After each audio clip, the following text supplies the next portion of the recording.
In the opulent corridors of Kensington Palace, where secrets whispered through the walls like ghosts of monarchs past, a scandal was about to erupt that would shake the British monarchy to its core. Meghan Markle, 43, the American Duchess who had captivated the world with her grace and defiance, had been feeling increasingly isolated in her marriage to Prince Harry, 40. The pressures of royal life, even in exile, had taken their toll. The constant tabloid scrutiny, Harry's lingering resentments toward his family, and Meghan's own ambitions clashing with the firm's rigid expectations. Harry was often away, promoting his Invictus Games or dealing with legal battles against the press, leaving Meghan to navigate the treacherous waters of British high society alone. It was during one such lonely evening, at a private charity gala hosted by King Charles III, 76, that Meghan's path crossed intimately with Prince William, 42, the future king. William, ever the stoic heir, had always maintained a cool distance from his brother's wife. Publicly, he portrayed the image of a devoted husband to Kate, 42, and father to their 3 children. But privately, tensions simmered. William viewed Meghan as the catalyst for Harry's departure, the woman who stole his brother. Yet, beneath the resentment, there was an undeniable spark, a forbidden attraction born from shared frustrations with the royal machine. That night, as the gala wound down in the palace's grand ballroom, Meghan and William found themselves alone in a quiet antechamber, discussing the event's success over champagne. "You handle this world better than any of us," William said, his eyes lingering on her elegant black gown. Meghan laughed softly, touching his arm. "It's all an act, William. Sometimes I feel like I'm drowning." Their conversation turned personal. William confessed his own marital strains, the weight of the crown, while Meghan shared her isolation. One moment of vulnerability led to another, and before they knew it, they were in William's private suite, the door locked, clothes discarded in a haze of passion. "This is wrong," Meghan whispered, but William pulled her closer. "Just once, let's forget who we are." Unbeknownst to them, Harry had returned early from a meeting, eager to surprise Meghan. He wandered the palace halls, asking aides if they'd seen her. One loyal staffer, hesitant but duty-bound, pointed toward William's wing. Harry's heart pounded as he approached the bedroom door, hearing muffled voices inside. He knocked softly, no answer. Curiosity turned to suspicion. He turned the handle, finding it unlocked. The sight that greeted him shattered his world. Meghan and William, entangled in the sheets, their affair laid bare. "What the hell?" Harry roared, his face contorting in betrayal. Meghan scrambled for a sheet, her eyes wide with horror. "Harry, wait, it's not what." William sat up, composed but pale. "Brother, let's talk this out." But Harry lunged, shoving William back.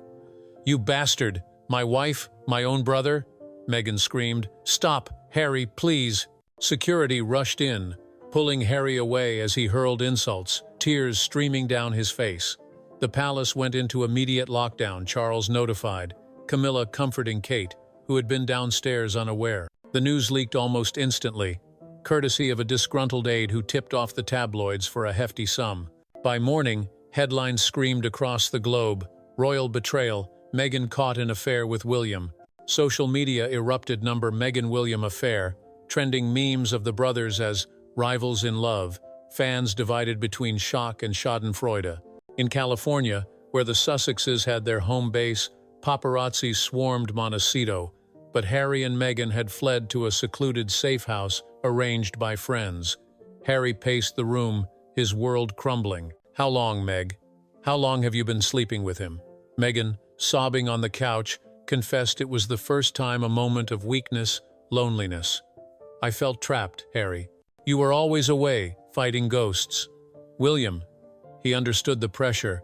Harry collapsed beside her, broken. "Understood? He's the reason we left. And now this?" Their marriage hung by a thread, the affair exposing deeper rifts, Harry's paranoia, Meghan's need for validation. Across the ocean, at Windsor Castle, Charles convened an emergency family meeting. Kate, devastated, confronted William in private. "How could you? With her?" William hung his head. "It was a mistake, Kate. The stress. I lost control." But Kate, tears in her eyes, packed a bag for the children. This changes everything. The palace issued a vague statement. The royal family is dealing with private matters and asks for privacy. But the damage was irreversible. Tabloids dug deep old photos of Meghan and William at events scrutinized for chemistry. Anonymous sources claiming tension had been building for years.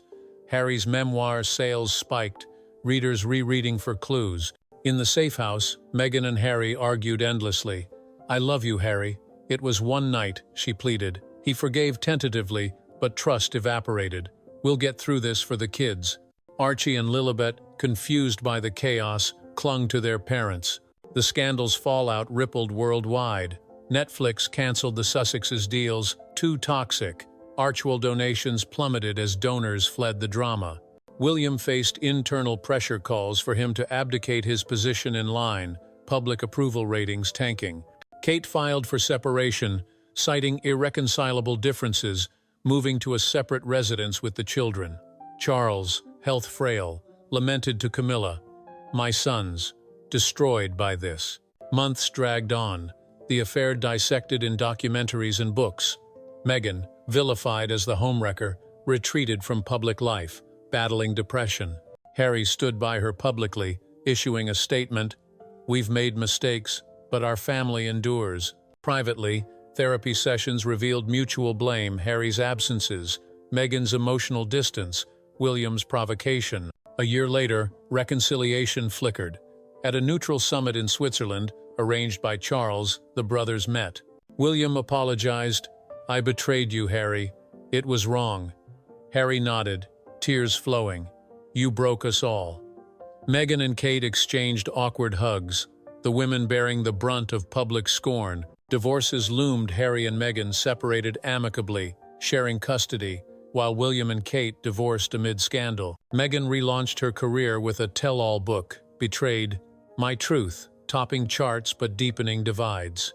William focused on kingship duties, his affair a stain on his legacy. Harry, single, devoted himself to philanthropy, regretting the violence of his reaction that night. The bedroom affair became royal legend, a tale of passion, betrayal, and ruin. In quiet moments, Meghan reflected, "One mistake destroyed empires. The monarchy endured, but forever scarred. The brothers' bond fractured, the Duchess's spirit resilient but changed." Years on, whispers persisted. Was it love or revenge? The truth, like the palace shadows, remained hidden. The aftermath lingered in the public eye. Talk shows debated, was Meghan the villain or victim? Feminists rallied for her, citing double standards, men's affairs forgiven, women's condemned. Harry launched a foundation for mental health in relationships, inspired by the pain. William, as Prince of Wales, advocated for family unity in speeches, his marriage's end a cautionary tale. Kate thrived as a single mother, her grace earning admiration. Charles abdicated early, citing health, making William king sooner than expected. Meghan, in California, found peace with a new partner, her children thriving away from the spotlight. Harry visited often, co-parenting with maturity. The affair's discovery in that bedroom had unraveled threads of royalty. But from the ruins, new lives emerged stronger, wiser, if not whole. The world moved on, but the scandal's echo remained, a reminder that even crowns could crack under human frailty.